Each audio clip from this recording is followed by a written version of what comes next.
What NFC South running backs can you trust? What do we make of a new/old quarterback coming back to the AFC South?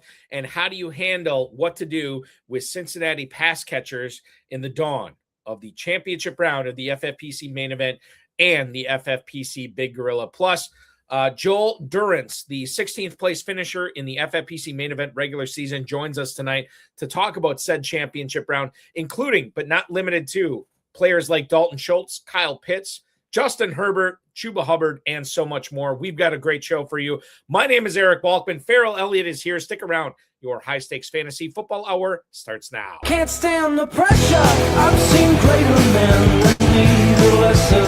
Broadcast live and heard around the world, you are now watching the most entertaining hour of radio on the planet. Welcome to the High Stakes Fantasy Football Hour presented by myffpc.com with your hosts Eric Balkman and Ferrell Elliott. The High Stakes Fantasy Football Hour is your home for analysis from the best players in the world. And now, because no one else was available, here are Eric Balkman and Ferrell Elliott. Solace in the scripture. Are we not all our father's sons? I became a man, nobody ever told me what a man was. Hello, thank you, greetings, and salutations to all of you Balkaholics and Ferrelliacs. Welcome in to the latest episode of the High Stakes Fantasy Football Hour presented by the Fantasy Football Players Championship at myffpc.com.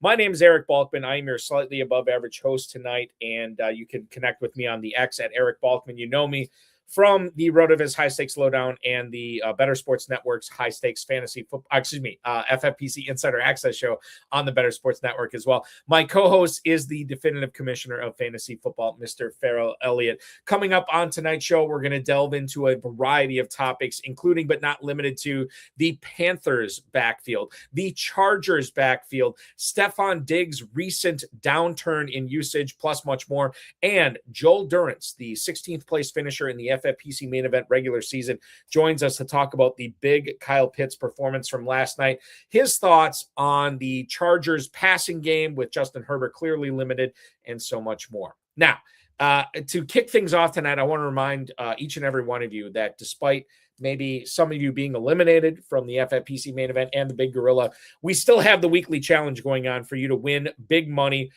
towards your 2025 season, or maybe you want to put it ahead towards your 2026 season. The weekly challenge is indeed live. No draft, no salary cap. Just pick 10 or 12 players if you want to play with kickers and defenses. Right now, win up to $2,500, a 10, 30, and 100-team contest. One player per NFL team at myffpc.com. That's myffpc.com.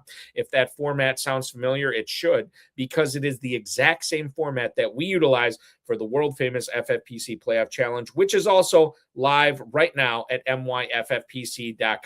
No convoluted rules on this. There's no salary cap. There's no draft. You're just picking your 12 players. $500,000 up for grabs if you want to play in the world-famous FFPC Playoff Challenge, $200 to enter that. You can also enter for $35 and play for $100,000 grand prize. Same rules, one player per team. Register now, myffpc.com. That's myffpc.com. Remember to like this video, subscribe to this channel, comment on this video, share it with your friends, share it with your enemies, and get notified each and every time we go live. We are going live right now with the man, the myth, the legend, the definitive commissioner of fantasy football. You follow him at KFFSC official on X. And of course, check out his Kentucky Fantasy Football State Championship, which is taking entries right now for 2026 at KFFSC.com. Come and party with us at Caesars in Southern Indiana for the Super Bowl. I don't know if I can say that, but I just did.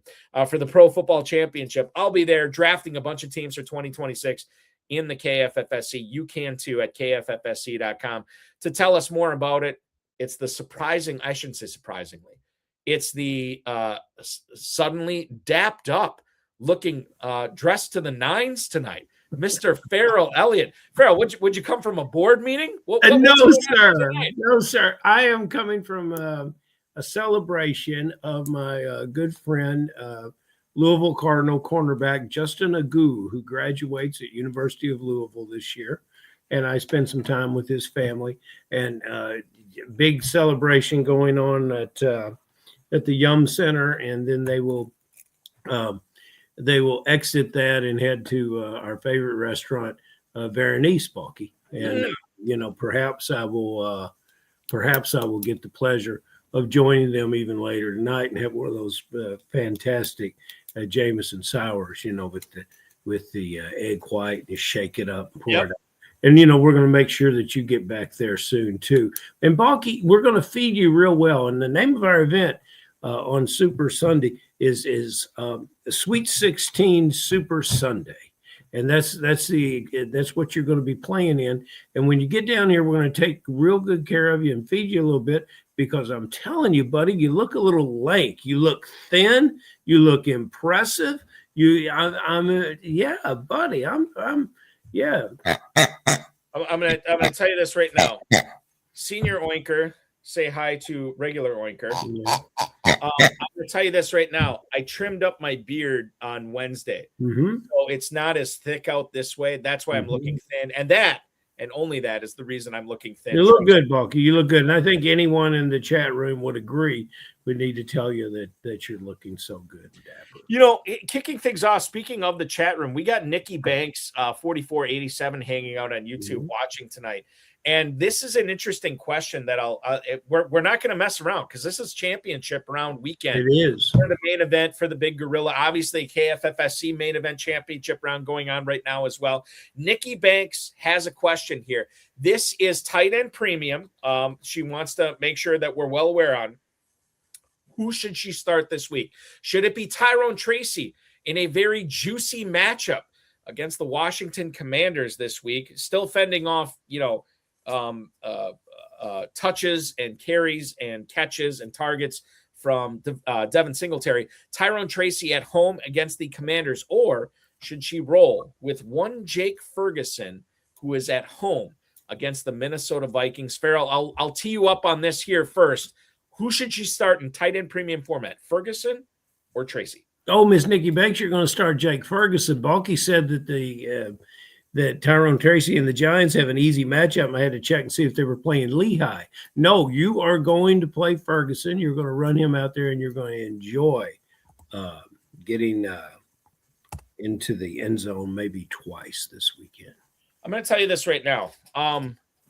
The total, I'm going to load this up just so I'm not speaking out of my rear end here. Where are you speaking out of, Balky? I don't want to speak out of my rear end. Okay. I'm going to speak out of my mouth, my front end. Yeah, front end. And I'll tell you this right now. The total on that Giants-Commanders game is 46.5. I know the Giants are 2-11 on the year. You wouldn't think that this is a great matchup for them, but they are a 2.5-point favorite, which to me portends to a Tyrone Tracy, Devin Singletary game. Now, I don't believe that Jake Ferguson is going to be hitting the peak of his powers with CeeDee Lamb recently clearing concussion protocol. So we know he'll be a full go.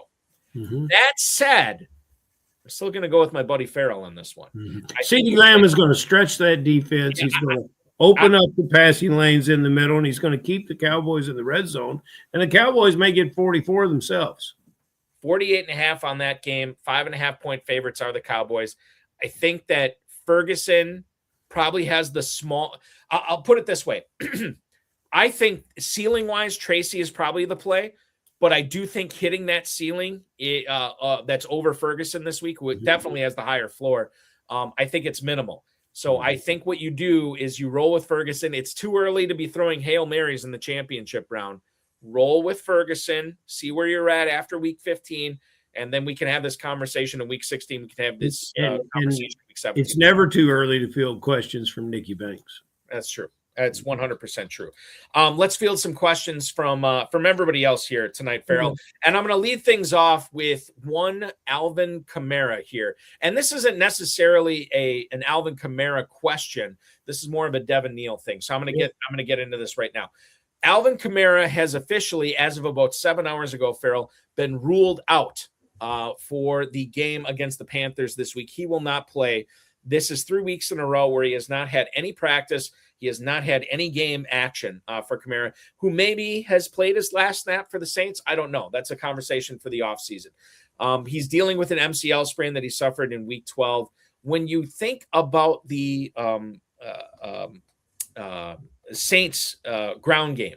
And quite frankly, a portion of the Saints passing attack, you have to think of Devin Neal, who was also on the injury report until today. He is now not on the final injury report. He is going to be leading this ground game attack for the Saints against the Panthers. When you think about Devin Neal, Ferrell, I think this is an interesting player, given that there's no Kendra Miller, there's no Alvin Kamara, and this dude has shown some pass-catching chops. I know it's the championship round, and you have to be at the peak of your powers here, but I think Neal makes for a sneaky flex, not only in the FFPC Main Event and Big Gorilla, but the KFFSC Main Event championship round as well. How do you feel about Neal this week against the Panthers? I will echo your sentiments on Neal, and I appreciate you bringing Neal to my attention in such a aggressive way last weekend. I thought that it was wonderful to watch him play, and that with the quarterback. You know, Tyler looked good last week in New Orleans, and the things that he did and the way that team came together. The youth is ruling with the Saints, and you were the first one, Balky, to beat the Neal drum back in the spring and early summer. And I was very, very proud of the fact that player has grown into his potential, and you were leading the way for our listeners to draft and keep Neal. It dates back to rookie drafts, when we're talking dynasty rookie drafts on the show. I never really thought that Devin Neal was this explosive, super athletic player, but what he did do was put up numbers when he was in college, and he's putting up numbers now that he's got the opportunity for the Saints as well this year. So I do like Neal going forward. I picked him up in a few dynasty leagues. We'll see what happens next year, but for the rest of the season, we don't get extra points if it looks pretty. You know, yes. we don't need to look pretty. That doesn't that's for the ESPN top 10 replays. You know, speaking of looking pretty, Bucky, the people are all siding with me tonight. Mike Kinsell says, you know, you look great. I mean, everybody, you're just there, man. Yeah, the fantasy meatball, by the way, chiming in. Here's the thing. This is what happens on this show. He tells me I look good. So what do we do for the fantasy meatball? We take his question, Ferrell. We put it on the screen tonight. We answer it. I'm worried about Davante Adams this week. Any news on him practicing today? So here's the latest I have from Sarah Barshop, who covers the Rams for ESPN.com. Sean McVay stated today that he would, quote, be very surprised if Davante Adams does not play in 15 against the Lions. He's officially listed as questionable going into this game. I don't know what he did in practice today. I know he did not practice Wednesday. I know he did not practice yesterday. I don't know what he did today. He is 26th in the league in receiving yards with just over 700, but he leads the NFL in receiving touchdowns with 14. In fact, he is the only player to score more than 9 times on receiving touchdowns this year. I would imagine that if he's active, you have to play him. I'm going to look at this right now, Ferrell. This Rams-Lions game is a 425 start. It is the second highest total of the season that I've seen at 54.5. I am willing to roll the dice. Fortune favors the bold. So we will not know what his official status is till after the 1 o'clock games kick off. I'm playing him in the leagues I have. I feel pretty good about it. Sean McVay saying he's surprised. He would be surprised if Adams didn't play. You seem to echo that sentiment. I do, and you can't live with yourself, Mike. If he doesn't turn in his regular game, or if he can't complete the game, that's one thing. But you can't live with yourself if he has a typical game. Sometimes when players are injured, they get focused, they get their head right. There's certain plays now that are, for lack of a better word, schemed and sent to their direction. The coaches take extra time in making sure that they get the utility out of a star player like Adams. You can't live with him having a big game and you not playing him. You know, I as much as I love the fantasy beat ball, Michael Kinsell, I don't want to take a second question from him. Yeah. However, because he said I was looking good tonight, well, I can't deny it. So I'm going to ask him, or he's going to ask us a KFFSC question. He doesn't know which defense to start this week. So he's got it down to 2. He can play the New England Patriots against Buffalo, or he can play the New Orleans Saints against Carolina. I have thought long and hard, not necessarily about New Orleans, but I've thought long and hard about the Patriots this week, and I'm starting to become a little bit more bullish on the New England defense this week. However, I can't deny the matchup that New Orleans has. As much as I do think the Patriots are a very sneaky start this week as far as defense goes against Josh Allen, against the Bills, I think I'm going to roll with the Saints here over the Patriots. What do you think? Well, are both teams home or road? New England and New Orleans? They're both at home. They're both at home. And where I would look here is in the pass rush, in the sacks. I'm going to see which team's going to get at and after the quarterback. And I'm going to make my determination there. They're two very good defenses. This one would drive you crazy. And this one you could flip back and forth on these. You know, this question a few weeks ago wasn't even close. Right. It wasn't even a consideration. Carolina is a different team, and Buffalo is a different team than what we were expected and what we were living with during the single-digit weeks. It's a big situation in Kentucky because you don't want to give up those points. You want to have a game that, and Balky, maybe you'll share with us your totals on this game, but you know, this is a game where you want to keep as few points being scored as you can. Carolina with a more of a rushing attack than a passing attack. Perhaps I'm going to go New Orleans. I think the other thing to keep in mind here, you brought this up, and I think this is valuable here. Josh Allen doesn't get sacked a whole lot, right? Bryce Young does. So when it comes down to it, I do think that you can pile up a few more points with New Orleans than New England. The totals on this game, as you had asked, Ferrell, Panthers Saints, we are just over 40. 40.5 in that game right now between the Panthers and the Saints. The Patriots Bills currently stands at 49.5. So you're looking at a 9-point difference in this game. I'm going to roll, as crazy as it sounds, I'm going to roll with the Saints with my good buddy Ferrell on this one. Philip Stanley, I'm assuming tight end premium question here. He wants to know, is it Wan'Dale Robinson or is it Dalton Kincaid for his flex this week? Now, I will say this. I do like both these players this week. I am playing both these players this week in my KFFSC lineups. I think, and the more I've listened to certain pundits, fantasy football pundits this week, I am a believer that this Giants Commanders game is going to be high scoring. I do believe it hits the over in this game, which is currently at 46.5. I'm looking at 50-plus points in this game. So I like Wan'Dale Robinson quite a bit. Now, when it comes down to tight end premium, I think this is more of an interesting conversation because I mentioned that this Bills Patriots. Well, I'll say this. Buffalo does not have a dominant pass catcher on this team. That includes Kincaid. It's not Palmer. It's not Keon Coleman. It's not even Khalil Shakir, not James Cook or anything.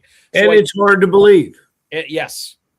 I think that Kincaid, well, I'm playing Kincaid in KFFSC non-tight end premium as my tight end.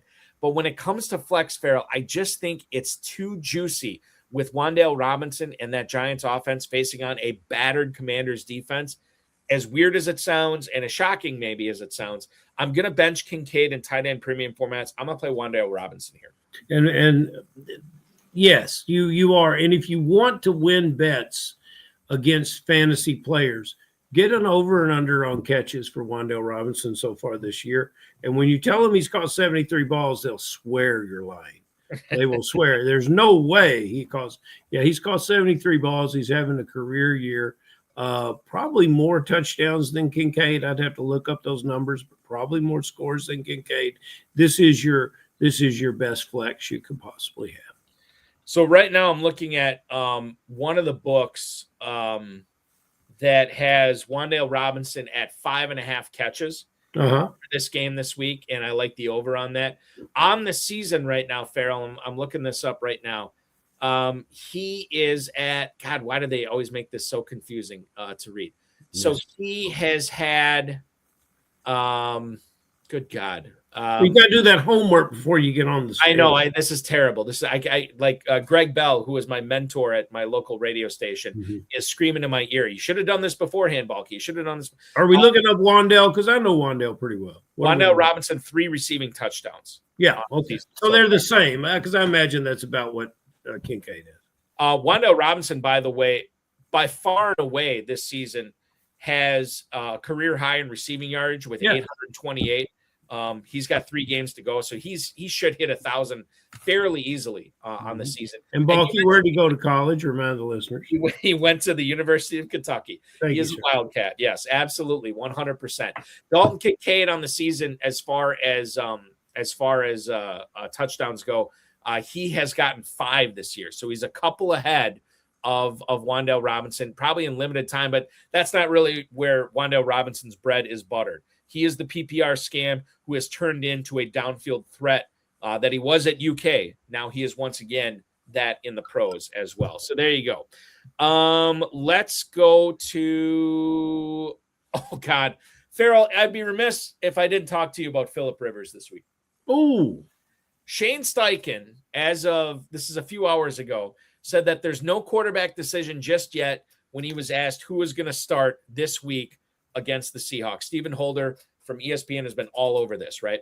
So Steichen is saying that he has not made a decision on whether it's going to be Riley Leonard, who, by the way, dealing with the PCL sprain, right, has been practicing in full this week. And then you have Phillip Rivers, who is a grandfather, who has not played since the COVID year of 2020, Ferrell, now being brought back this year. I don't believe he's been signed to the active roster yet. You can correct me if I'm wrong on that. This is a wild story, and I don't want to bore the listeners on, hey, do I play Leonard or Rivers? You don't want to play it. But what do you do with some of these other guys? The Pittmans, the Downs, the Pierces, the Taylors, the Warrens of the world, depending upon who the quarterback will be chosen as the starter for Indianapolis this week against Seattle, Ferrell. Well, it's fortunate that we're past bye weeks and we are at full we're at full capacity with your rosters. Mm-hmm. For me, it will be difficult. It'll probably be a Sunday morning decision who's going to play quarterback, and I don't know. Even if Rivers plays, I think I would stick with Pittman. I don't care for Pierce. I think this is taking care of what we've seen from him, and I really look forward to seeing him again next year. But there might be easier choices. I tell you what, if I'm running the entertainment in the stadium there in Indianapolis, I'm going to go deep into the sheet music, and I'm going back to the Broadway show from the 1920s before the Depression hit, Showboat. I'm going to have Old Man River playing. The whole that's going to be his walkout music, man. That's what it's going to be. I don't know if he would sign off on that. And I'll say this. I have heard from many high stakes players this week saying, I wouldn't say all of them, but the majority of them are washing their hands. Yeah. Not only Pierce, not only Downs, but Pittman, and in some cases, Ferrell, in some cases in tight end premium leagues, as crazy as this sounds, Tyler Warren. They don't want to start Tyler Warren. I think that could be an overreaction. I think it is an overreaction. I don't think it could be. I think it is an overreaction. If I have Warren listen, you can clip this, and if I'm wrong, I'm wrong. But if I have Tyler Warren in tight end premium leagues, and I have Tyler Warren in a couple of non-tight end premium leagues in the KFFSC, still rolling him out, man. Let's think about who this player is. He's ultimate competitive. He hasn't just stepped off the couch. This is nobody else's idea other than his. He's not coming back to this game to embarrass himself. And the team is not. The team has more choices than this. But they've made this choice, and they made it for a reason. And they're good football people in Indianapolis. Yeah. So, if it works, it's got a higher chance of working from a statistical fantasy football point than it does from a winning football team NFL point. I think our people are overreacting. We have so much more to discuss, so much more to get to, but we've kept our guests waiting way too long. Ladies and gentlemen, this guy enters the FFPC championship round in 16th place overall in the main event. And as weird as it sounds, despite him having the demigod Kyle Pitts last night, he's actually slipped to 22nd. But that was his only guy. There's some people that had Bijan Robinson and Kyle Pitts. There were some people that had Kyle Pitts and Chase McLaughlin, Kyle Pitts and Baker Mayfield. So I don't want to make it seem like, it's going all wrong for this guy's team. He's in a really good spot. And we're going to talk about Kyle Pitts. We're going to talk about so much more with him. Please welcome aboard the FFPC Main Event 2025 regular season 16th place finisher, Mr. Joel Durrance. Joel, welcome into the broadcast tonight. Thanks so much for joining us. How the heck are you, man? I'm doing all right, man. Coming straight off of a big-time Christmas parade at SeaWorld, Sesame Street. So I appreciate a little bit extra time. But ready to go. Yeah, no, I appreciate you guys having me. Appreciate everything you guys do, man. Joel, does everyone call you JD? A lot of them do. Yeah, I guess you got JD written all over. I mean, you know. Good. Joel, did you sometimes, and I don't want to assume anything, did you watch a Thursday night football game last night? Watched a piece of it, about 3/4, to leave a little surprise on the table, and woke up this morning and was like, oh yeah, no, it is Kyle Pitts season. It's finally Kyle Pitts season. Only took you 5 years. Yeah, it took a minute. There's been a lot of money invested into it. And I don't want to pretend like I was right. Well, listen, we'll get into the Kyle Pitts conversation because there's a lot of people who want to know why because you did. It's not like this was your only league where you had Kyle Pitts. You had him on a few leagues this year. We'll get into that and so much more. Before we get into the fantasy football part of tonight's program, you're down in Florida. Tell us what you're doing for a living when you are not hanging around the top of the FFPC Main Event Championship Round leaderboard, sir. Yeah, so I manage a solar distribution business. Got a lot of good people that have helped me create the time to be able to do what we can now. And I dabble in golf, played college golf and played some pro golf. That P&L got upside down pretty quick. So we diversified our revenue opportunities into high stakes fantasy, and I couldn't be happier about that. Where did you play college golf? I chase 2 toddlers around also, but my wife does, so she gets all the credit for that. That's always a big thing. Where did you play college golf? Curiously. I started at Valdosta State, played D2 golf, Southern Georgia, and then at Flagler in St. Augustine. So good for you. That's fantastic. Yeah, and you're still keeping the swing sharp. Yeah, it depends on who you talk to or the semi-sharp. Yeah. You know what's wild is I live in Northeast Wisconsin, and up until I would say about a month or so ago, everybody was still outside golfing, and then we had like the week before Thanksgiving, or maybe 2 weeks before Thanksgiving. Now everybody's in the simulators. Everybody is in the indoor golf and trying to keep that swing sharp before we can finally open up the courses again in like March or April.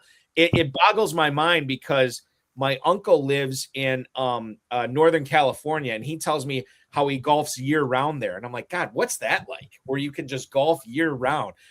We live in Wisconsin, which is, and quite frankly, in Wisconsin, the winter here is the best 9 months of the year. We love it, but we just can't golf year round. So it is what it is. I'm glad you're getting your swings in down there. And in between swings, you're taking a chunk out of fantasy players' hopes and dreams by hanging out at the top of the leaderboard. We have so much fantasy football to talk with you about tonight. I'll let Ferrell lead things off. Yeah, Boba, now we've been looking into your roster, Mr. Joel. And we saw an interesting player, one Minnesota Viking, Jordan Addison. Now, I think the dynasty players should listen up because I like this player, despite not 40 receptions yet. It's weird when I look at his games. Because I've tried to play him once or twice during the year. But when he doesn't have catch and yardage, he helps you out with a touchdown. That seems to be when he gets his touchdowns. And then other games, he has catches and yards. He reminds me statistically a little bit of our pal from Baltimore Flowers. Your thoughts on this player? And I remind people he's either 23. I think maybe he's 23 years old.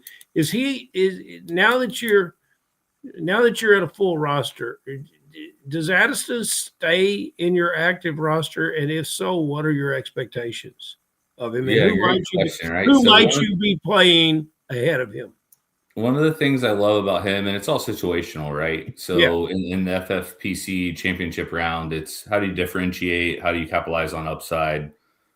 He owns the route tree. He can run routes all over the field. Mm-hmm. He's got KOC coordinating the offense, which I think, data shows that he's been elite over the years. Quarterback's still a little bit of a question. But at the end of the day, when we look at these contests, it's all about contest selection and situational understanding. Mm-hmm. And for me, that's a way to differentiate at this point in time, where this guy, he can get open against just about any type of coverage. He can run routes all over the field. He's got Justin Jefferson drawing coverage. Right. So it's a way to differentiate and a way to capitalize on some of that upside. And I think a lot of times it's, hey, ride who got you there. And in this case, one of the things I've learned is how do we find that upside that we can capitalize on and differentiate and have some roster turnover week to week, even in the championship rounds. And so you really think we're going to see him have his better games here towards the end of the season? I think it's possible, right? I'm not saying that that's necessarily like, hey, this guy's going to be a top 15 guy through the end of the year. But what I think he can do is uncap a lot of like what these contests are, which is how do we unlock the upside and how do we differentiate ourselves? Just like, large field GPP in a sense, where you get to the end of a contest and it's like, hey, I've got this guy that I stashed, and it's something I've learned over time, like, having pretty good ROI and a decent advance rate, but not having enough upside when we get to the end of the year. So it's kind of, hey, let's create a carousel effect and let's create some upside.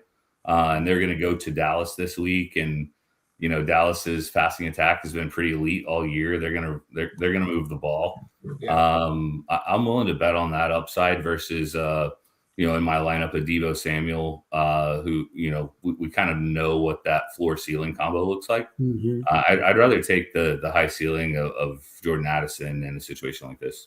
I like that. And, we were talking about Wan'Dale Robinson earlier, 73 catches versus 37. You flip the numbers for this player here.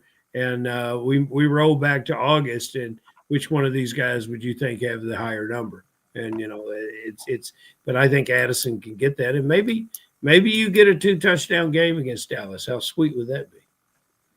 It'll be nice. It'll be lovely, and a lot of this, is that's why we get to talk about it all the time. It's speculation, and that's what makes it fun, right? It makes it great.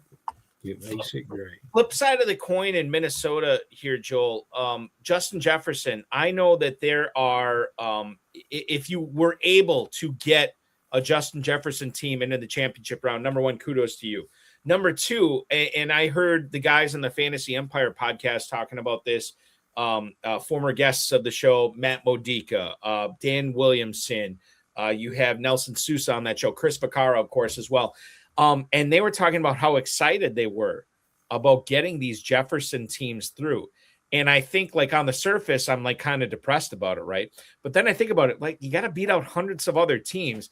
And if you have that sort of joker card in Justin Jefferson, I think you got to be a little excited about seeing what he can do, given his proclivity to crushing fantasy football players' dreams and not only crushing their dreams, like players who don't have them, but players who do have them, like making their dreams real. We've seen him do it before. We maybe not necessarily see him touch the peak of his powers with JJ McCarthy, but if you have him in the championship round, I think it's very intriguing. I don't know if I feel great about it, but it's very intriguing. Yeah, again, down to contest selection. It depends on what you're playing in. Like, ultimately, you should be excited if you've made it to this point. You have Justin Jefferson, and that's a no-brainer. You play Justin Jefferson, you ride with Justin Jefferson, you bet on talent, you bet on scheme, you bet on positive regression, right? at the end of the day, I mean, that if you did get there, you should be excited. And that's the reality of it. And there are several players that are, in that bucket this year. And when you get there, I think that's really what should drive some of the excitement. And I think that's part of the draft process too, right? Where you want to bet on some of these guys who may not have, a lot of short-term upside, but at the end of the day, all the money is in the back of a lot of this stuff that we do, right? Especially with, with FFPC, it's how do you find a way to get yourself into a position to win?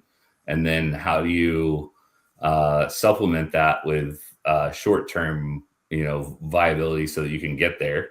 But that's kind of it. And that's the equation. I think you learn that over time. Initially, it's difficult because it's like, hey, how do I find a way to win the regular season and do that? And as you kind of start to progress through it, it's, hey, all it is it's upside 15 to 17. And how do you find a way to get there? At the end of the day, if you're looking for like the ultimate upside on ROI. See, Balky, that's why you need to play golf. All of this is going through his head when he's playing golf. That's when he's thinking all this stuff. Mm-hmm. And you then, the first three, you just got to shoot 63, right? That's it. Yeah, well, how sweet it would be. I want to bring this up here too. We have Max Fire Fantasy Report. Max Fire. You're definitely starting Justin Jefferson at this point. There's not much you can do, but the real question would be Jordan Addison, who we just talked about with you, Joel. Mm-hmm. When you look at your main event team that is in 16th place coming into this week, is Jordan Addison the toughest start sit, and Addison, by the way, I believe he got taken off the injury report today. He's a full go against that Cowboys pass defense, which has been very fungible, very easy to score points on. When you consider Addison into this equation, is that the toughest start sit decision you're facing this week? Or perhaps is there somebody else that you've been losing sleep over more so than the Addison call? Yeah, with two toddlers, it's hard for me to lose any more sleep. But the reality is, like, that's an Addison, Schultz, Keenan Allen conversation for me, right? And I've been a huge Keenan Allen supporter forever, and that's kind of part of finding value. I feel like he's a guy that's been undervalued for a really long time, and was part of the upside in this team, frankly, when we drafted him. But at the end of the day, it's Addison for the upside. Schultz and Keenan Allen, the matchup for Schultz is unique this week, in my opinion, where the Houston defense is playing so well. They're playing Arizona, and it's like, are they going to get into a game script where he's going to get a ton of targets? I don't think they're looking to air it out really, right? And, Keenan Allen historically has been really, really good in the division against the Chiefs. But also it's a win or go home game for the Chiefs at the end of the day. And I'm going to bet on the Chiefs. I don't think there's going to be a ton of volume. Also with Herbert a little bit limited, they're going to try to get it out quicker. They're going to probably force it to Maureen Hampton quite a bit with him healthy. I'd imagine that's part of the game plan. But at the end of the day, I want upside at this time of year, and Jordan Addison is where I'm going to go with that. Okay, well, I'm not going to let you off the hook on Schultz though, because Schultz to me is had the quietest comeback season of the year, and you said something very special there. Is that his certain matchups? Now, I played him out of necessity. I can't say I made any big choice, but I played him against Seattle. He caught a lot of passes. I played him against Jacksonville, a lot of passes and a touchdown. I noticed while he was sitting on my roster that during late September and mid-October, he caught 5 passes a game. He's over 60 catches this year, not much in the end zone. Every time I'm watching red zone or any kind of game, he appears not to make the tough catch, but he's making enough catches. Schultz how have you utilized him this year? Are these 62 catches real numbers, or are they just dump downs and little basics? The quarterback just sort of giving up on the play and hitting him as he remains open and stands there. What is Dalton Schultz this year? Yeah, I love this question. And maybe I'll divulge a little bit too much perhaps here, but one of the things I love in the FFPC format with tight end premium is the ability to supplement weeks where things get really difficult, right? And you start to look at those guys that are proven entities, and you can understand the matchups, especially after a little bit of a sample size. You get into weeks 4, 5, 6, you start to see kind of the game plan for the year and the way that the coaches are moving pieces around. So he's really important in those weeks where it's like, hey, I've got a whole bunch of bye weeks. Generally I avoid bye weeks, or I don't put any sort of weight in the bye weeks when I'm drafting, right? And then we get to a point where it's like, how do I find that 14, 15, 16 points that I need to continue to just move forward? And in tight end premium, you find guys like this. You find vets that we know what their route tree is. We know how they play against certain coverages. We know, if there's an injury here, an injury there, they're a trusted resource for that team. And that's kind of what Dalton Schultz is for me, where it's like, hey, there are these spot plays for me that like he's perfect. Well, is it Joe King comes up and says he could be this or he could be that, and he hasn't been that low except maybe once, and he hasn't been that high all year, but he's been steady and consistent. And in the spirit of what Joe is saying, what are the identifiers that make you think Schultz would either be a play or not be a play this weekend? Help us all with that. Should we play him? Yeah. So it's certain coverage types. Mainly, honestly, it's a necessity, right? You have those guys on your team, and it's like, hey, I structured this roster because this week, I know I'm going to need a spot play. And then theoretically, you have 2 or 3 guys that are in that same bucket. And then you get to those weeks and you figure it out, because, we don't want to pretend like we know all of that stuff before the season. So it's kind of about diversifying your portfolio and making sure that you have these spot play guys that can be plugged into certain situations. And we could even go deeper into like late swap and stuff like that, and how you kind of manage your roster with it. But at the end of the day, he's a known entity that we know can produce on a receiving core this year, that you've got, your alpha and Nico Collins, and then you've got your ancillary new guys kind of, right. And Jaden Higgins and Christian Kirk, who's new to the team, and Jalen Noel. So you've got all these things that are kind of unknown. I'll take the known piece on a team that at the beginning of the year, I thought was going to be playing in a lot of negative game scripts. Their defense is so good that doesn't happen very often anymore. Well, I appreciate you digging into that. And it shows your knowledge of football. I got a question. How do you consume football? Are you watching all the games, or are you a red zone guy? Or, last night you said you went to bed on the game. What's the story with how you watch football? Yeah, so I spend probably 4 to 6 hours a day reading, period. And football is a big part of that. I also listen to the guys that established the run. They're off the charts. I don't want to disparage anyone else, but I love the way that they articulate the information. It's very straightforward. I work 14, 16 hours a day. So to have a bright spot where it's like, hey, this is still feeding information that's easily digested, but there's not a whole lot of fluff in it. That's what matters to me. Even though it's still kind of fun. My wife jokes about, the way they talk. They're like, this is fun. Okay. It's paying dividends.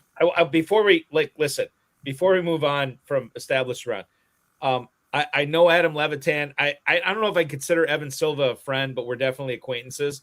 2 things. Number 1, Joel, do you listen to Levitan's solo pod that he usually releases on Monday?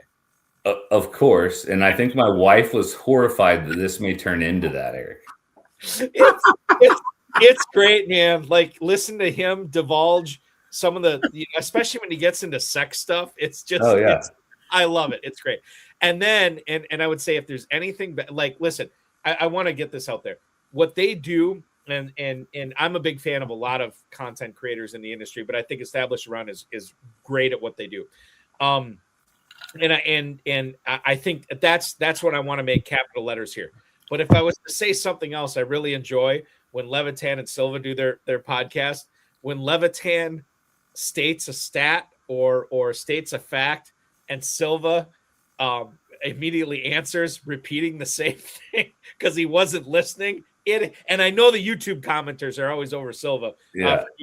It is hilarious. I love it. It spices it up. Those guys are so good at what they do.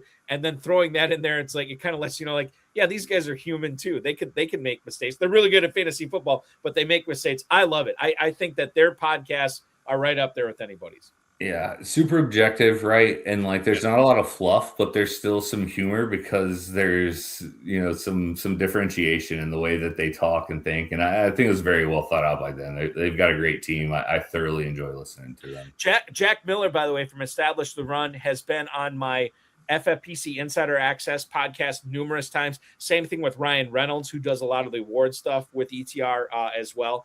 Evan Silva's been on this podcast before. It's great. Like, we love those guys. We love what they do. And clearly they're helping you out this season too, as they have in seasons before, Joel.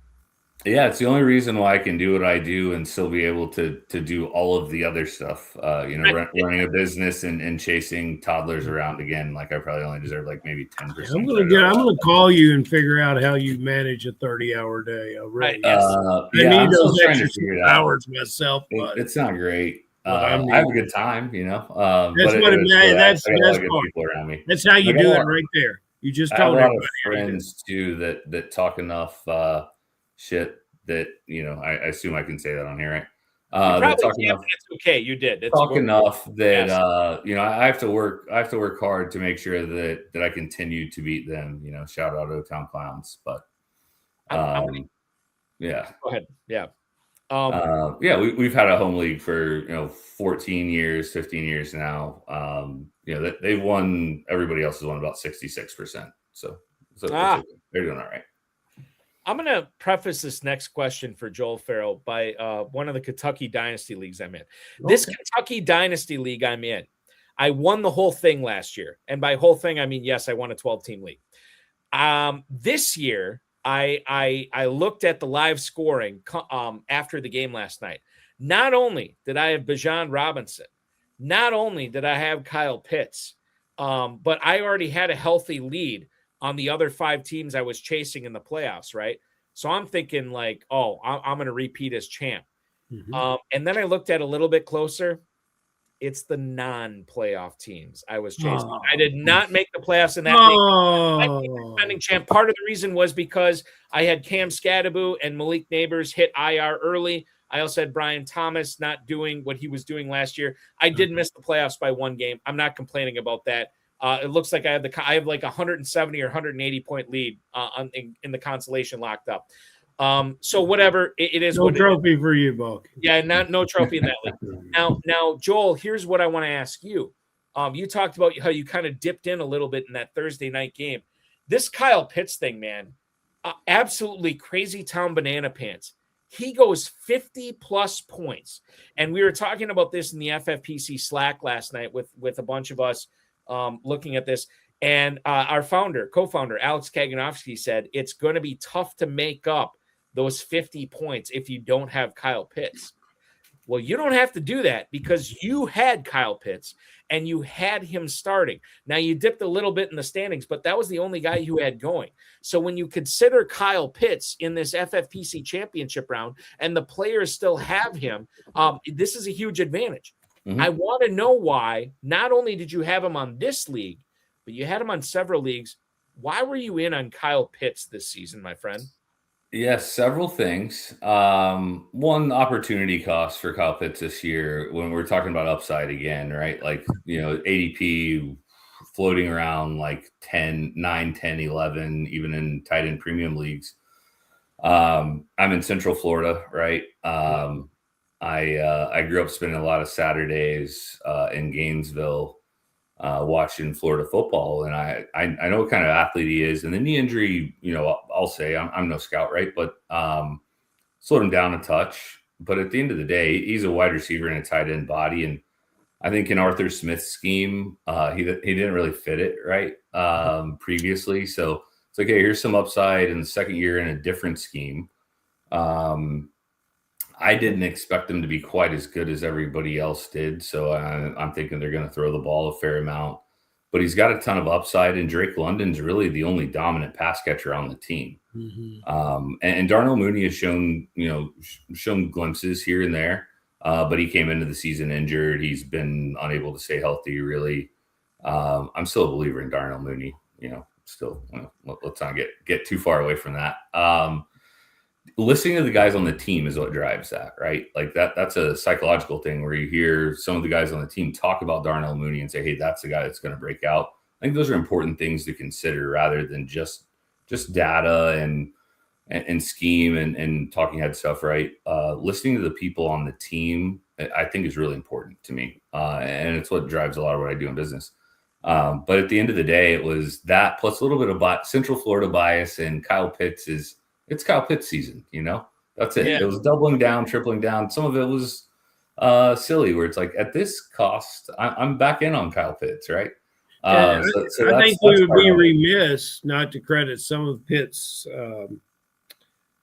prolific scoring and pass catching last night to his quarterback, because some of those balls were, the special delivery to Pitts. I haven't seen him, that was some of the most catchable passes I've seen in a long time, and he caught them, and it was fun to watch. Speaking of establish the run, John Daigle was on FFPC Insider Access with me last night, and we were talking about Kirk Cousins. And I kind of asked him just kind of offhandedly. I'm like, I'm not saying for like single quarterback leagues here, John, but Kirk Cousins and Superflex. And he's kind of like, well, it is what it is with Cousins. However, and then he brought up how Cousins has torched the Buccaneers in the last couple of years that he's played against them. And I'm like, God, maybe there is something there in regards to this. And sure enough, Cousins ends up torching the Buccaneers. Torching the Buccaneers once again, 300 plus passing yards. He beats them, had the multiple touchdowns. Obviously, Kyle Pitts catches 3 of them too last night. And if you're saying like, oh God, Daigle knows the stuff, I'm going to tell you this right now, and I probably shouldn't be telling you this. I should tell you to watch the rebroadcast on the Better Sports Network or the FFPC socials. He said as a not a throwaway, but as a super deep sicko tight end play in Week 15, Jeremy Ruckert for the New York Jets said, watch that. Yeah. Given the matchup and given how Mason Taylor's out, there's a lot to like about Jeremy Ruckert this week. We'll leave it at that. And if you want more insight into that, FFPC YouTube, Better Sports Network YouTube, FFPC socials, you can get all that there. Okay, moving on. Justin Herbert, I believe, and don't quote me on this, I believe he handed off to his left one time on Monday night. Everything else was shotgun. Everything else was a run to the right. And even though Vic Fangio is a genius, the Eagles couldn't solve it, and they end up losing to basically the most predictable offense in the NFL because of Justin Herbert's non-throwing hand on Monday Night Football. I have to ask you this week in regards to that, Joel. You think about Quentin Johnston. You think about Ladd McConkey. Oronde Gadsden I'll throw in there as well. Keenan Allen.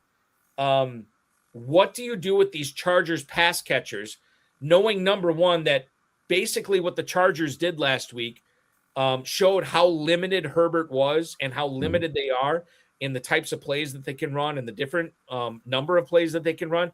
And yet, number two, they still won. They still beat the defending champs. They still beat the Eagles, who are in line to make the playoffs if the season ended today.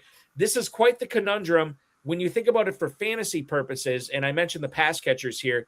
What are you doing differently because of Herbert's hand in the first week of the championship round in Week 15? And if you don't have those guys, what would you recommend the FFPC players who do have those guys doing with those guys in their starting lineups? Yeah, so first off, with a Harbaugh-led offense at the beginning of the year, I don't want to invest a lot of draft capital in the wide receivers, right? Ladd McConkey, I think, had a ton of upside. He closed the year strong, limited options on the outside for them at the end of the year. And then you see Quentin Johnston come out early this year and really perform. As far as I'm concerned now, when Jim Harbaugh thinks that he has the best offense on paper, he is going to run the ball. And with Amarian Hampton coming back, they're going to continue. And Kamani Vidal has shown that he's viable at least, right? So they're going to continue to pound the rock. And at the end of the day, like if I'm going to invest in pass catchers there, I want to find a unique play. It's going to be Gadsden. It's going to be Keenan Allen. It's not going to be your downfield threats.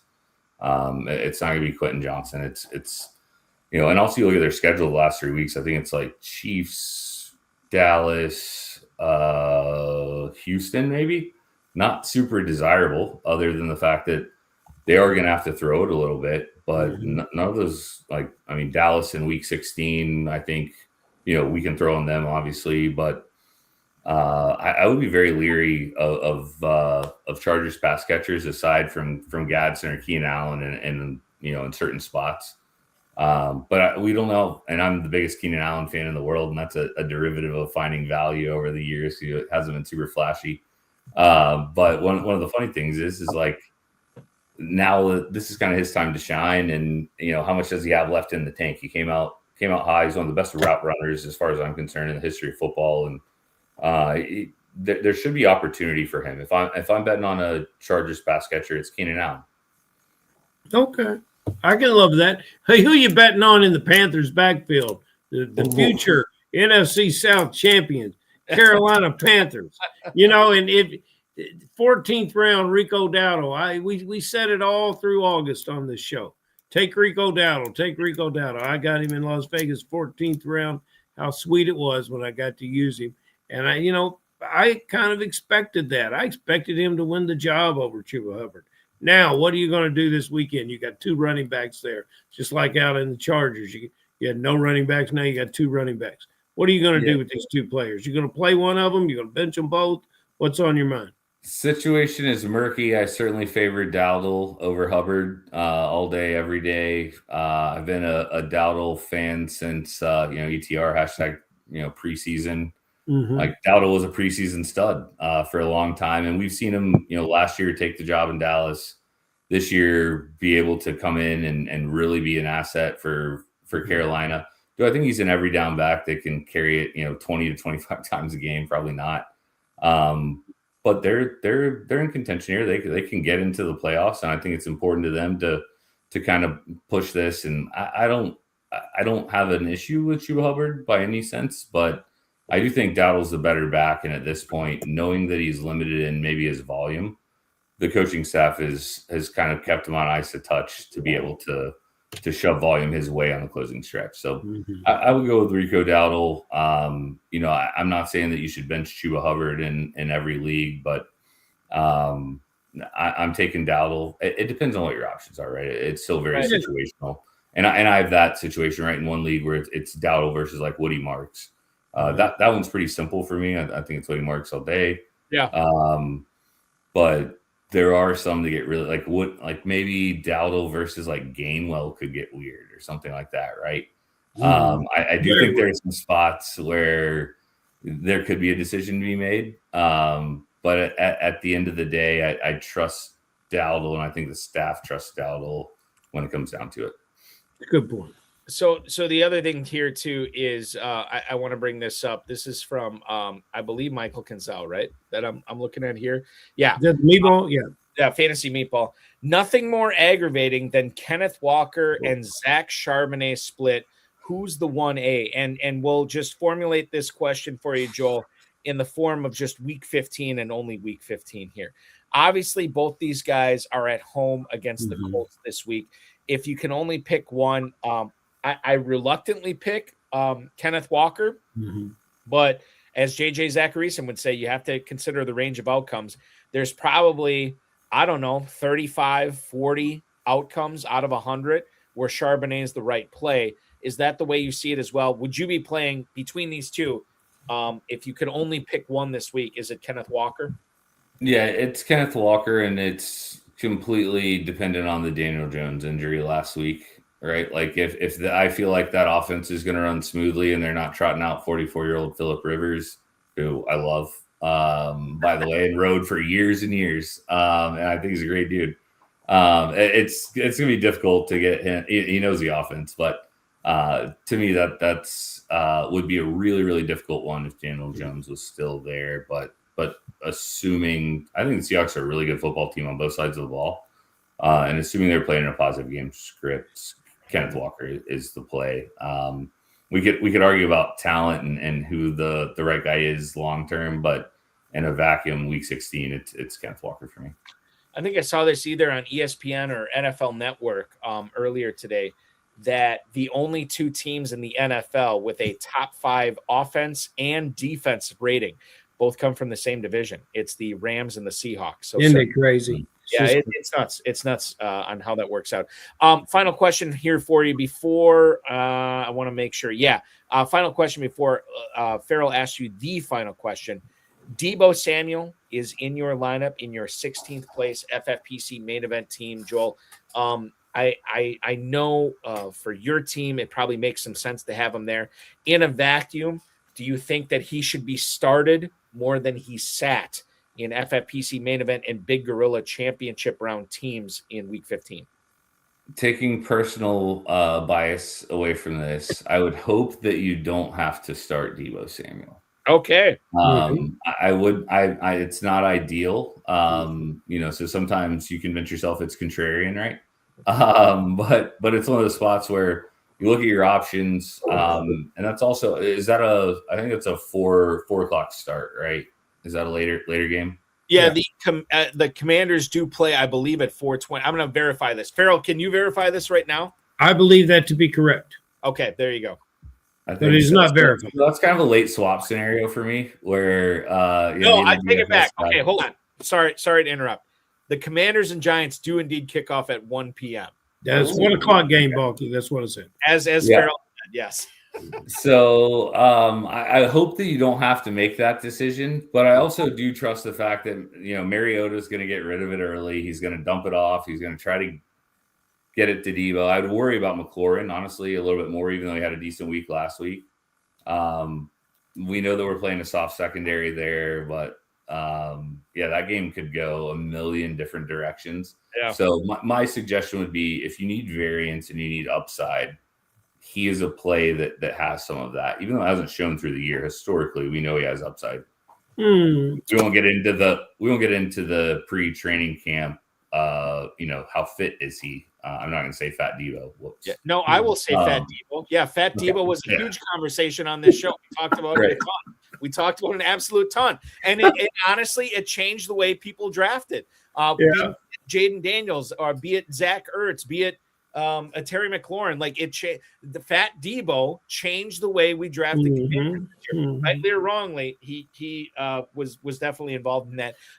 No question for you, Joel, that Jaden Daniels throwing to him this week would make him a much more palatable start, or is that not a huge differentiator at this point, given Mariota's performance that we've seen so far? It would be much more ideal if it was Jaden Daniels out there. He just creates so much more opportunity, and they can move him around a little bit more. He can do more at the line of scrimmage as far as calling plays goes. Like, it just changes the whole offense. Okay. Yeah, but I love some of these quarterbacks. I would, we're sitting around there in the hallway at the live drafting. Do you come to the live drafting? I haven't. I was supposed to be there 2 years ago, and fortunately, the birth of my son kept me away. So that's why I was at Sesame Street tonight. But I'll be out there next year, and you better be there, Joe. Got a trade show out there like the week after. I'll just come hang out for a week. Just real quick, when is your son's birthday? Just curious. Yeah, it is September 15th. All right, my kid was in Las Vegas, and I had to fly home for the birth of my kid. He was born the 9th.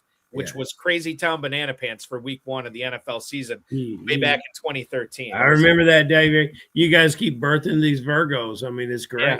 It's fantastic. I was so excited. My wife's like, I'm like, no, I understand this is going to work. It's okay. When you get out there this year and you see somebody like me sitting around and mumbling that, at the end of the season, we're going to have Mariota, Kenny Pickett, Tyler down in New Orleans. Yeah. We're going to have Shador. And, Rivers is coming back. Yeah. You didn't think, that guy went to the dispensary and spent way too long over there. I want you to give us a sleeper, because I got a sleeper. And I'm going to challenge you, because I think my sleeper is going to be better than yours. But but you might match me. You might have the same guy.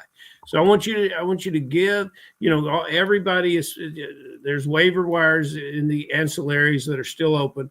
I want you to give a guy that could be out there in the waiver wire. Everybody says, there's nothing left on the wire. I don't think that's right. I want you to give us a guy that, because I know you're a deep thinker in this regard. And then I want you to tell us about a guy, last week's guest called J.J. Jefferson. Wasn't that correct? He said, "Don't play Jefferson." Is that correct, Balky? Yeah. And that was fantastic. So who's a guy that everybody will want to start, but you'll be wise enough not to, Joel? So that's what I got to know. Yeah, that's a fun one. Again, it's pretty situational. I'd say keep Justin Jefferson up this week. You're going back with Jefferson. Like we've already kind of talked about that. Okay, but who are you going down with? I see you trying to wiggle off the hook with the question, so we're going to go back to the question. For guys that cost a lot of draft capital, and I'm saying, hey, not this week. Like Ladd McConkey would be at the top of the list. Like, Ladd McConkey this week. It was just bad last week. It's going to be bad again this week. Okay. I'm going to trust in the Chiefs. I'm going to trust in Spagnuolo. Yeah, just stay off Ladd and McConkey this week. And so who's a sleeper? The sleeper, it's changed with the injury last week, but Harold Fannin Jr. is an obvious play. That's not a sleeper. Right. Like, so sleeper, maybe Devon Vele. Might be able to play in New Orleans. I've loved the talent there. And if we want to go like real deep, Pat Bryant in Denver. Okay. If he plays, if he plays, that's more of a long-term bet on talent. I agree with you 100%. And I like him a lot. I trust Sean Payton in his draft history and process. I think that's a guy, and you could obviously kind of argue with Mims saying, hey, he traded up, and that was the first guy he drafted when he was in Denver. But Mims has showed flashes. I think Sean Payton's the best situational coach in football. My sleeper that I'm going to put your two guys up against, I'm going to let you play two guys against mine. All my sleeper is wide receiver, Cincinnati Bengals, Mitchell Tinsley. This is a player that I always love. I love it.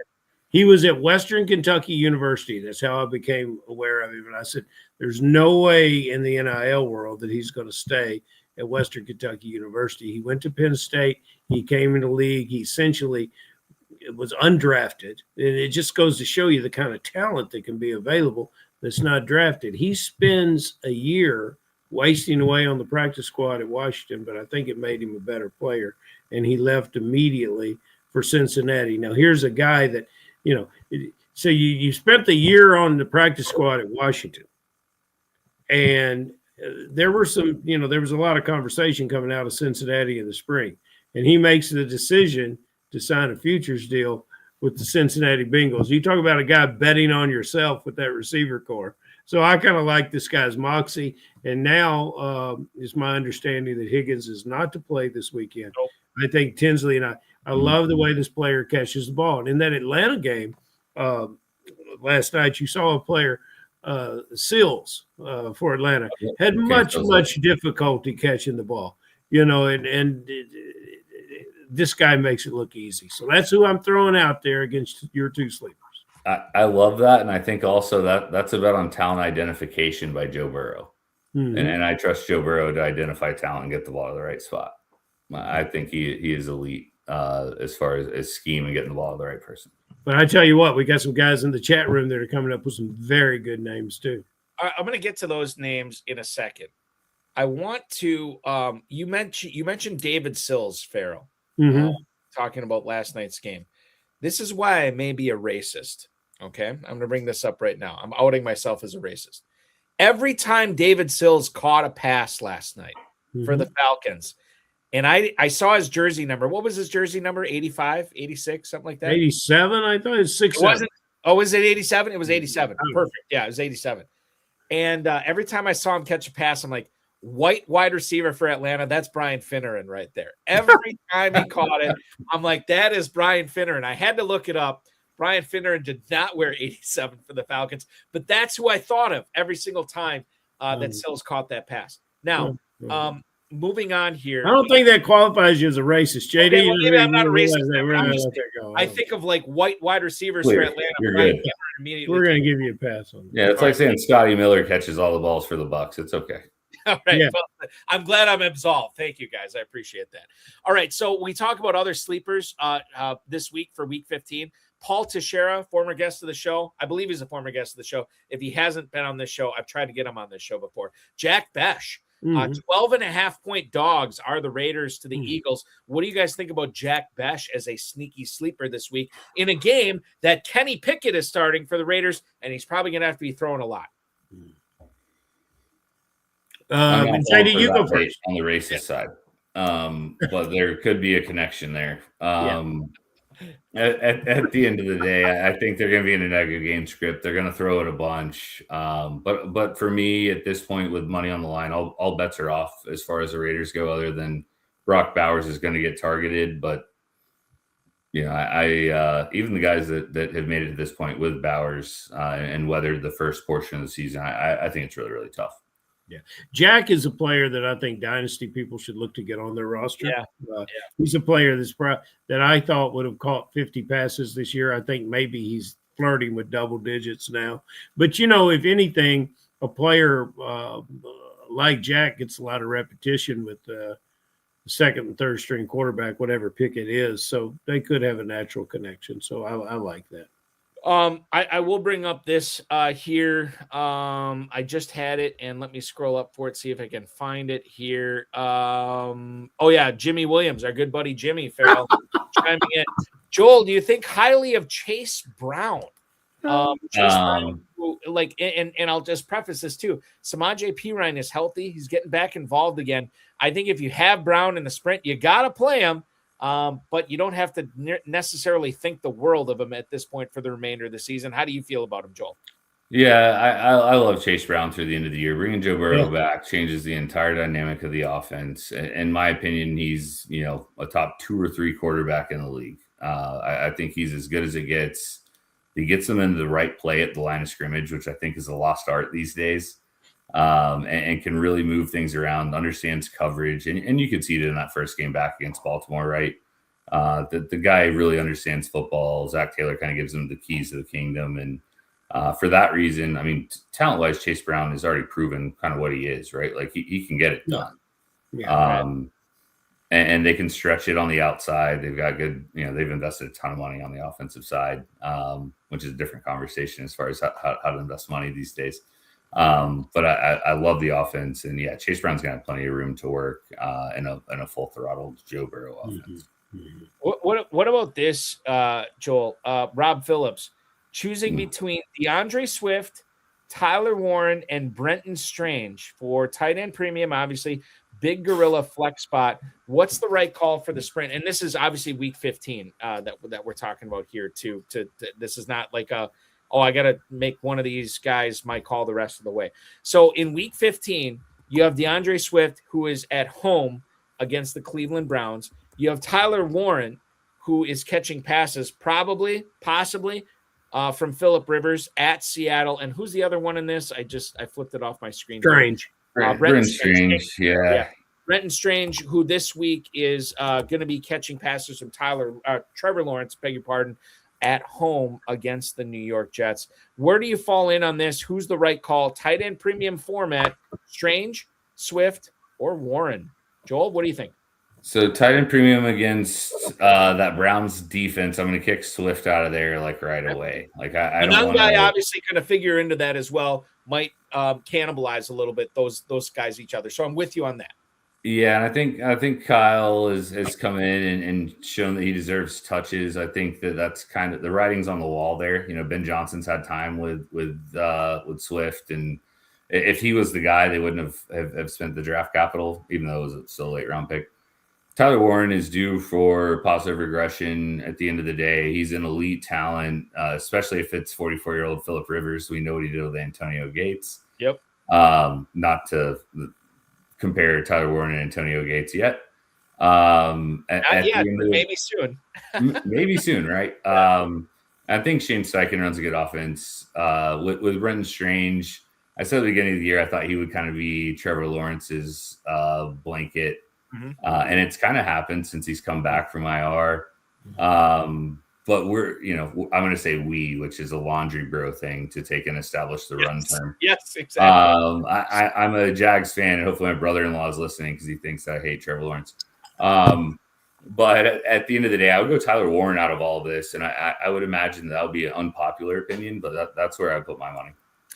It's tough on this. I think you make the strong case for the Bears. I think this comes down to Strange or Warren.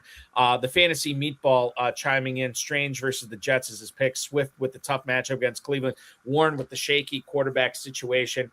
I'm willing to bet on Warren over Strange. I could be wrong on that. Remember, Strange had a decent week last week. Would have been a really good week, but he had a pick play called back. He had a touchdown, beg your pardon, called back on a pick play on OPI, which was debatable. So it's very, very close here. I think I'm with you. I think it's Warren here. That's the way I would roll on this. Ferrell, do you also agree? Warren, Swift, Strange, who are you rolling with? I hate to make that decision. But I'm going to go with Swift. He's going to catch 8 balls. Oh, wow, 8 balls. Yeah. My goodness. Swift's going to just catch a that's ton the of case balls. for Swift, right? That's the case for Swift. 3rd and 14, call up Swift on a 5-yard pass. That's what's going to happen. Joel, you have been a gentleman and a scholar tonight, hanging way out. I mean, I'm just realizing the time right now. You have hung out way longer than we thought, probably because you were so entertaining and so informative.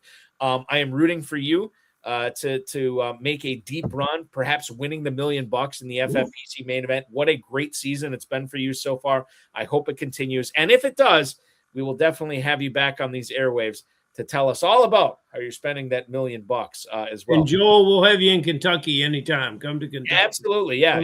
Short flights from Florida. Come on. Beautiful. I'll be there in May. We'll see you guys. Eric and Ferrell, thank you so much for having me. You guys do an awesome job. Thank you. Yeah, the whole community is in gratitude to you guys. This is awesome. We appreciate it. Joel, best of luck to you the rest of the way. We'll talk again soon. You got it. Thanks, guys. That's Joel Durrance, the 16th place finisher in the FFPC main event regular season, hopping aboard tonight on the show. Are you sure you're pronouncing his last name right? I specifically asked him via email when I was talking with this. Durrance. I thought it was going to be Durrance. And he said, no. It's Durrance, like endurance. So it's Durrance. As Terpolis would say, you got to put a little juice on the end. Yes, well, that's a little bit different. By the way, I watched their show, whatever. I was going to ask you if you saw that. I watched their show, and they were sending out a lot of great love for everyone. Although Stephen G., who did not show up here tonight, announced that he only listens to 2 podcasts, and Balky, it was not ours. Yeah, I know. He's given me so much love on this show that I'm not offended by that at all. But in case you missed it, I gave short shrift on this on Tuesday. The 3 Goombas podcast, which is part of the FFPC podcast network, made its resurgence this past Wednesday. It's sort of an underground. It's an underground podcast. It's an underground kind of thing. It only comes out once in a blue moon.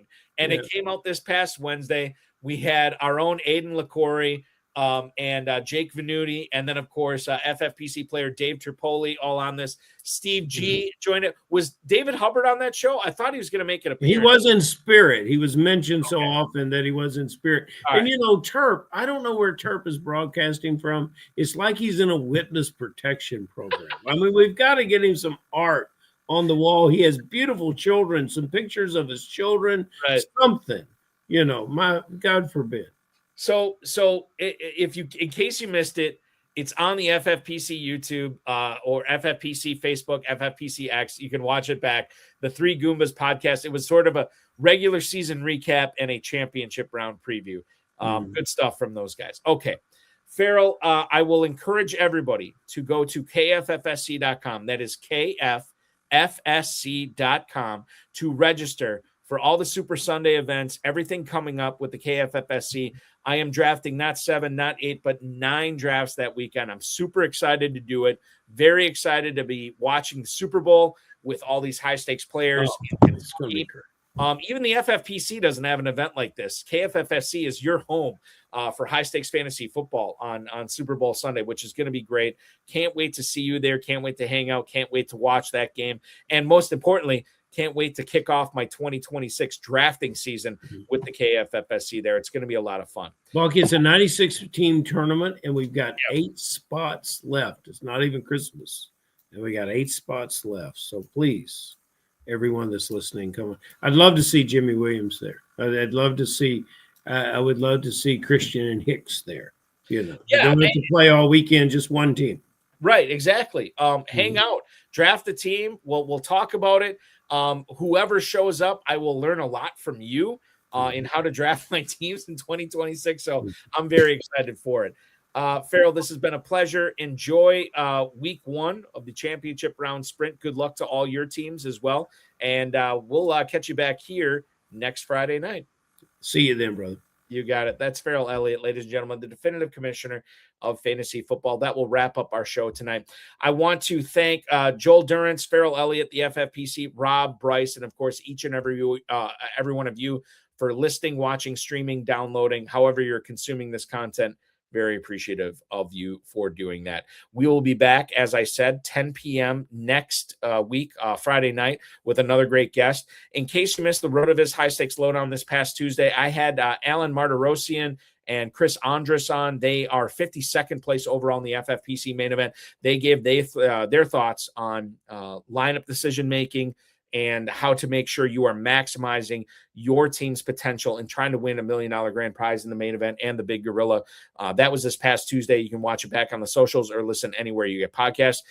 Next week at 10 p.m. Eastern time, we will go live at the RotoViz High Stakes Lowdown as well, so make sure you're checking that out.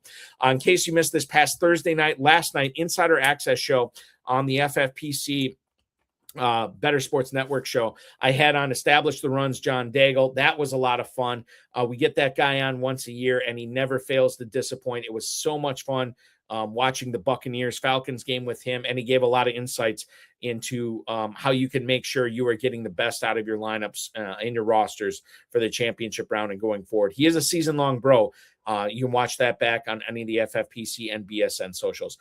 We will be back this Thursday at 7 p.m. We'll be watching the Rams and Seahawks in the final Thursday night football game of the season, at least that we're broadcasting on. December 25th is the final one, but that's Christmas, and we are not doing a show that week. I'll tell you more about that coming up next week of when we're doing the BSN show on the Better Sports Network socials. Nico Rossler this Thursday from Rotoballer will be my guest co-host on that. Okay. FFPC Weekly Challenge live, myffpc.com. FFPC Playoff Challenges live at myffpc.com. $200 gets you eligible for a $500,000 grand prize. $35 still gets you eligible for a $100,000 grand prize. So be checking that out, myffpc.com. Remember to like this video, subscribe to the channel, comment on the video, share it with your friends, share it with your enemies, and get notified each and every time we go live, which will be Tuesday night, 10 p.m. Eastern time for the RotoViz High Stakes Lowdown. For one Joel Durrance and one Ferrell Elliott, I'm Eric Balkman. This has been the High Stakes Fantasy Football Hour on the FFPC social and YouTube channels. Thanks so much for watching, everybody. We'll be back next week. Your weekend officially starts now.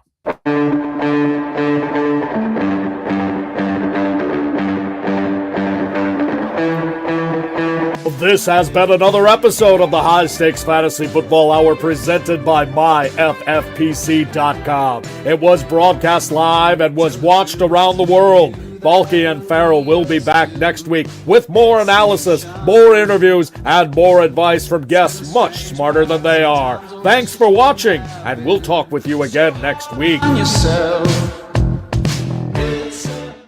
You know, I was bringing this up this time of year. Not everybody can make it to the championship round. Not everybody can have every single one of their teams make it to the championship round. Believe me, I live, eat, and breathe this stuff, and I didn't make it in all my leagues this year. I'm very thankful for what I have in the championship round, and I'm excited to root for those teams. Know this, that when you get to this level, just like in professional sports, the line between winning and losing, between good and bad, between making the playoffs and not making the playoffs, it's so tiny. It's so very small. And there have been years where I was like, you know what, it's not worth it. I'm not doing it anymore. And I wanted to give up on fantasy football. And after a month or two, I'm like, That's not the way I want to live my life. I have too much fun playing this. I'm going to be back next year. And then the following year, I had a great year. I have seen some of the best high stakes players in the world just absolutely get slaughtered one year. I'm like, God, are they a fraud? Like, what happened? And then the following year, they come back and just go scorched earth on everybody. I will let everybody know this. If you are not where you are at, where you want to be this year, if you're not where you want to be, trust me, these things can change on a year-to-year basis. And if 2025 wasn't your year, 2026 very well could be. And the road to 2026 is going to be underway here shortly. Thanks so much for watching. We'll give you all the 2026 content you want in just a few short weeks. And if you're not there where you want to be this year, you can start working on getting there for next year right now. I appreciate you. Thanks for watching, streaming, listening, downloading. Good luck in the championship round for those of you who are participating, and we will talk with you again 1 week from today.